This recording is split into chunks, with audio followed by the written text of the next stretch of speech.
Assalamualaikum warahmatullahi wabarakatuh. Perkenalkan, nama saya Rafael dan Weswara selaku dari perwakilan kelompok 4 sejarah dan juga sekaligus menjadi editor dari videografi tentang kerajaan Gua Talu ini. Jadi mohon untuk selalu memperhatikan apa saja yang kita ucapkan dalam video ini dan juga orang-orangnya ganteng-ganteng loh guys. Kita masuk ke trivia. Trivia itu sebutan lain dari fun fact ya.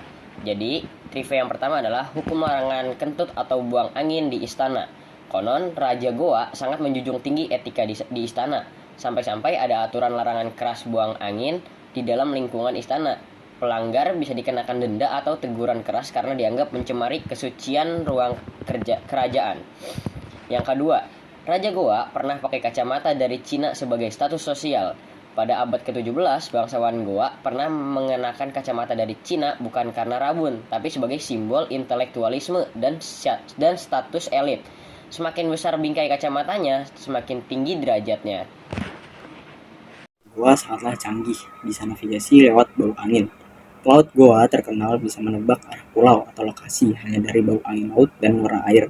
Hal ini bukanlah mistika belaka, karena mereka telah mengembangkan teknik navigasi berbasis penciuman dan pengamatan visual jauh sebelum teknologi modern seperti saat ini hadir. Yang keempat atau yang terakhir yaitu letak benteng Sombaopu. Benteng ini sendiri dibangun pada masa kejayaan kerajaan Goa Talo. Dulunya berada tepat di tepi laut. Namun karena perubahan alam dan sedimentasi, letaknya kini berada cukup jauh dari garis pantai. Hal ini menunjukkan bagaimana kondisi geografis wilayah Makassar telah berubah dari masa ke masa. Miskonsepsi. Nah, setelah itu ada miskonsepsi. Nah, Sultan Hasanuddin dianggap kalah karena menandatangani perjanjian Bungaya pada tahun 1667. Awalnya tindakan ini dianggap sebagai bentuk kekalahan atau pengkhianatan terhadap perjuangan rakyat Makassar pada saat itu. Faktanya, penandatanganan perjanjian ini adalah strategi diplomatik untuk menyelamatkan rakyat dan menghindari kehancuran total. Meskipun perjanjian tersebut sangat memberatkan, tetapi keputusan itu merupakan bentuk tanggung jawab dan strategi bertahan demi rakyat Goa. Nah, selanjutnya itu ada hubungan dengan Arung Palaka. Arung Palaka atau Bone pernah bersekutu dengan VOC melawan Hasanuddin. Nah, dalam narasi sejarah lama, Arung Palaka dipandang sebagai tokoh yang mengkhianati perjuangan bangsa.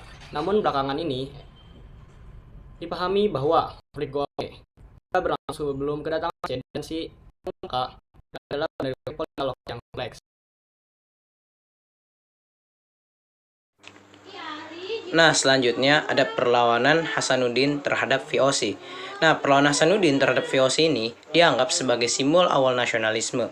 Meskipun konsep nasionalisme ini belum ada saat itu, perjuangan Sultan Hasanuddin kini semakin dipandang sebagai bentuk pertahanan terhadap penjajah asing dan inspirasi perlawanan di masa-masa setelahnya. Nah, lalu yang keempat ini, ada kerajaan Goa Talo dianggap menutup diri dari pengaruh luar. Padahal, Goa Talo ini justru sangat terbuka terhadap pengaruh luar, terutama dalam bidang perdagangan dan ilmu pengetahuan.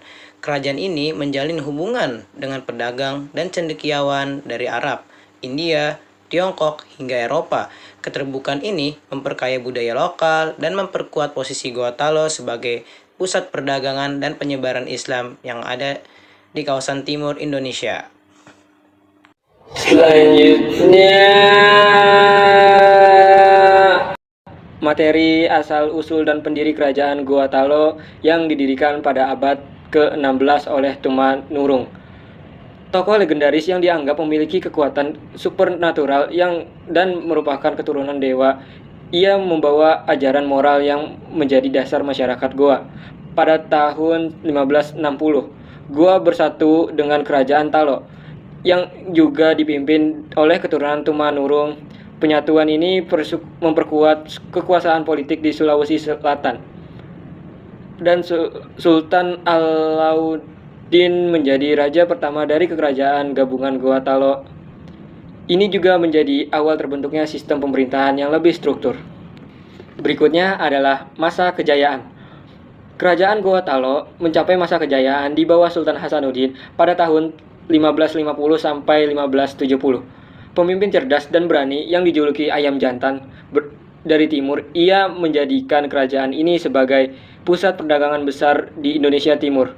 Pelabuhan Somba Opu berkembang menjadi pelabuhan internasional yang ramai dikunjungi pedagang dari Arab.